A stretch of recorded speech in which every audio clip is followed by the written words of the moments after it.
Good morning children. How are you? My lovely children class 8. बच्चों, आज मैं आप लोगों को हिंदी ग्रामर में संज्ञा पाठ पूरा कराऊंगी।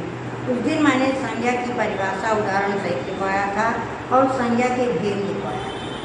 आज प्रश्न नंबर 3 देखोगे। भाववाचक संज्ञाओं की रचना कितने प्रकार के शब्दों से हो सकती है? भाववाचक संज्ञाओं की रचना कितने प्रकार के शब्दों से हो सकती है? उत्तर है भाववाचक संज्ञाओं की रचना निम्न 5 प्रकार के शब्दों से हो सकती है। नंबर 1 है जातिवाचक संज्ञाओं से, नंबर 2 सर्वनामों से, नंबर 3 विशेषणों से, नंबर 4 क्रियाओं से, नंबर 5 अव्ययों से। ये पांचों प्रकार के शब्दों से भाववाचक की रचना हो सकती है। अब आप देखोगे बहुविकल्पी प्रश्न। बहुविकल्पी प्रश्न में लिखा है समूहवाचक और द्रव्यवाचक संज्ञा में क्या अंतर है? समूहवाचक संज्ञा जिन संज्ञा शब्दों से समूह या समुदाय का बोध हो उन्हें समुदायवाचक संज्ञा कहते हैं। जैसे दरबार, सभा, कुत्ता, सेना, भीड़, टीम। आप कहोगे मैडम कुत्ता क्यों आया है? देखिए, कुत्ता कभी एक अकेला नहीं चलता, वो समूह में चलता है। इसी तरह से दरबार में एक लोग नहीं बैठते, बहुत सी बैठते हैं। सभा भी है, सेना है, इसलिए ये समूहवाचक कहा गया है।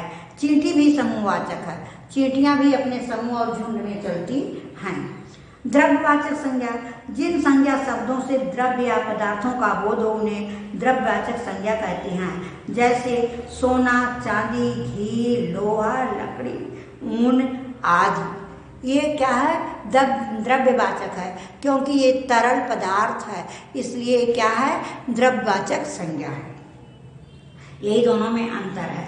अब आपका है कि जोड़े मिलाओ। देखिए बच्चों, मिलाने से एक दूसरे का जो है समझ में नहीं आएगा, उसी में इसलिए मैंने उस शब्द को बल्कि सामने लिख दिया है। सज्जन का जोड़ा क्या होगा? सज्जनता। चतुर का जोड़ा क्या होगा? चतुरता। मुस्कुराना का जोड़ा क्या होगा? मुस्कुराहट। चिल्लाना का चिल्लाहट। भिन्न का भिन्नता। सहायक का सहायता। गिरना का गिरावट। लंबा का लंबाई।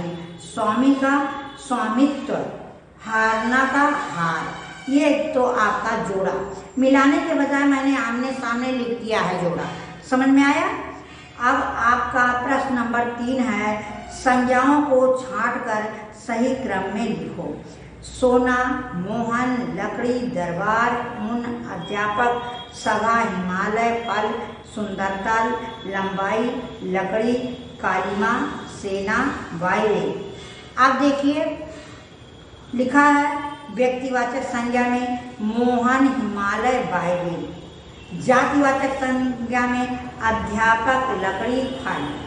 भाववाचक संज्ञा में सुंदरता, लंबाई, कालिमा। द्रव्यवाचक संज्ञा में सोना, ऊन, लकड़ी। समुदायवाचक संज्ञा में सभा, सेना, दरबार। ये आपका हो गया। फिर 5 नंबर 4 है भाववाचक संज्ञाओं में बदलो। कुछ शब्द दिए गए हैं, उसको भाववाचक संज्ञा में बदलना है। दुष्ट का दुष्टता, भिन्न का भिन्नता, अपना का अपनत्व, मुस्कुराना का मुस्कुराहट, काला का कालिमा, मलिन का मलिनता, वस्त्र का वात्सल्य। फिर 5वां है रिक्त स्थानों की पूर्ति। रिक्त स्थानों की पूर्ति में है कोष्टक में दिए गए शब्दों की भाववाचक संज्ञा से करो। जो है उसको क्या करना है? भाववाचक संज्ञा से करो। मेहनती व्यक्ति सभी कभी क्या होते हैं? आलसी, आलस्य, आलस्य। मेहनती व्यक्ति कभी आलस्य नहीं करते। फलों में मिठास होती है। क्या भरोगे? मिठास। फिर गरीबों की सहायता करना हमारा कर्तव्य है। सहायक नहीं, सहायता। ये आलसी लिखा है, मीठा, सहायक, हरा, अपना। इसको क्या बनाना है, भाववाचक संज्ञा। बसंत ऋतु में चारों ओर हरियाली छाई रहती है। बसंत ऋतु में चारों ओर क्या छाई रहती है, हरियाली। मुझे आपके व्यवहार में अपनत्व नजर नहीं आया, अपनापन नजर नहीं आया। ये तो आपका रिक्त स्थान की पूर्ति है।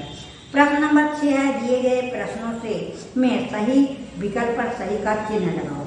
जो शब्द समूह या समुदाय का बोध कराते हैं उन्हें कहते हैं व्यक्तिवाचक, भाववाचक, समुदायवाचक। समुदायवाचक कहते हैं, समुदाय पर राइट लगाओगे। सुहृद शब्द की भाववाचक संज्ञा का रूप होगा सहृदता, सौहार्द, शुद्ध हृदय होगा सौहार्द। आप किस पर राइट लगाओगे, सौहार्द पर। कभी किसी की नहीं करनी चाहिए, भलाई बुराई ग्रह। कभी किसी की बुराई नहीं करनी चाहिए। ओके, ये आपका बहुविकल्पी प्रश्न हो गया। ये आप लोगों के समझ में आया होगा। फिर मैं 3 दिन आप लोगों को पढ़ाऊंगी और 3 दिन जूनियर प्राइमरी सेक्शन के बच्चों को पढ़ाऊंगी। ओके, बाय, फिर मिलेंगे।